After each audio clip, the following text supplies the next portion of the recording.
هذا هو. هذه هي الدنيا اللي الناس قطعت عليها الارحام، هذه الدنيا اللي كلت عليها الاحرام، هذه الدنيا اللي كفرت بربي، هذه الدنيا اللي الناس تغاط وتجبرت وخلاص، وعفست راح لا حق والدين لا حق ارحام لا حق جوار لا حق دين لا حق ربي لا والو. اللي دار سياره يطغى، واللي دار منصب وكذا يكفر، واللي دار 4 ظروف يجيبوه اللي عفس الناس، واللي كذا فتح عليه ربي شيء واللي كذا. يا سبحان الله العظيم، لا حول ولا قوه الا بالله العظيم. هذه هي الدنيا، هذه هي الدنيا. بل شرح وفسر لنا النبي صلى الله عليه وسلم قبل الآخرة.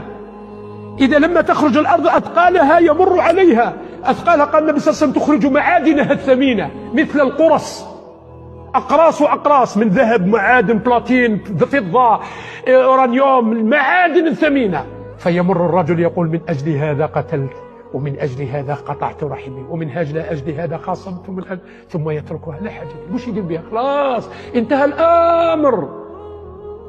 لهذا قال الله يصلح إلا الأشقى. أنا نقول لكم ما يعذب ربي إلا الذين يبغونها عوجا.